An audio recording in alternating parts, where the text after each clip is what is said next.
म्हणून स्वामी आचार्यांनी तत्वसूत्रामध्ये 4 सूत्र सांगितले. सद्द्रव्य लक्षणम. पहिलं सूत्र सद्द्रव्य लक्षणम. द्रव्य कसं आहे? सत आहे. याचा अर्थ द्रव्य असत आहे का? क्षणिक आहे का? नाही. आकाशाच्या पुष्पासारखं असत आहे का? नाही. गाढवाचे शिंग, सशाचे शिंग, वाजेचा पुत्र, त्याचं जसं अस्तित्व नाही तसं द्रव्याचं अस्तित्व नाही का? सर्वथा आहे. म्हणून सांगितलं की सत हे द्रव्याचं लक्ष आहे.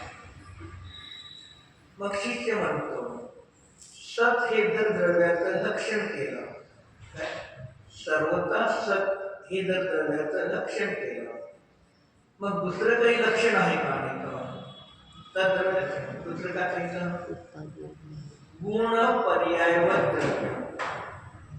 जे गुण आणि पर्याय ज्याच्यामध्ये असतात, ज्याने सहित असतं, त्याला द्रव्य म्हणतात. ही दुसरी द्रव्याची व्याख्या. गुण पर्यायवर द्रव्य. जे गुण पर्यायाला तो धारण करतो ते द्रव्य आहे. तिसरं काय सांगितलं? उत्पादने द्रव्ययुक्तम सत्. जे ज्याच्यामध्ये एक अवस्थेचा उत्पाद होतो, पूर्वीच्या अवस्थेचा नाश होतो. उत्पादने. ध्रुव म्हणजे गुण आहे. उत्पाद, वे, ध्रुव या तिन्हीने युक्त जी वस्तू ती सत आहे.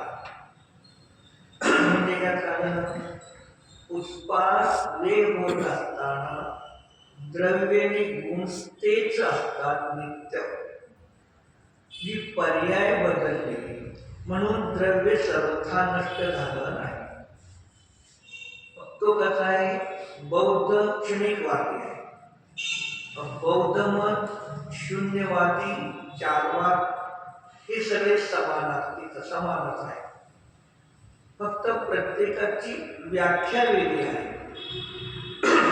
बौद्ध म्हणतो प्रत्येक समयाला उत्पन्न नष्ट होते, हे बौद्धाचं म्हणणं आहे. चारवाद म्हणतो खावा पिवा मजा करा, पुढचा जन्म कोण बघितला, मागचा कोण बघितला, तो पण नित्य मानतच नाही. काही लोक आहेत जीव नावाची वस्तू नाही, शून्यच आहे. कोण म्हणतो पंचमहाभूतापासून जीव उत्पन्न, कोण म्हणतो 4 महाभूतापासून जीव उत्पन्न. एक 4 महाभूत किंवा पंचमहाभूत संपले की जीवाचा अभाव झाला. शब्द वेगळे आहेत त्यांचे, पण सगळ्यांचा भाव एकाच की आत्मा नित्य नाही. काय? आत्मा नित्य नाही, अनित्य आहे. मग ते नित्य विशेषण जे दिलं, काय केलेलं आहे? हे अन्य मतात मत किती आहे?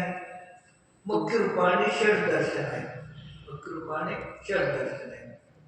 त्याच्यात संक्षेप केलं तर आस्तिक आणि नास्तिक.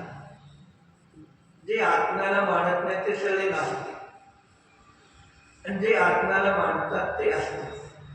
जीव म्हणायचो आत्मा मानतात न मानतात ते आस्तिक आणि नास्तिक. या 2 मध्ये काढणे भेद केला. सगळे गरजेचे. दुसऱ्या अपेक्षेने आस्तिक कोणाला म्हणतात आणि नास्तिक कोणाला म्हणतात. जे ईश्वराला कर्ता मानतात ते आस्तिक,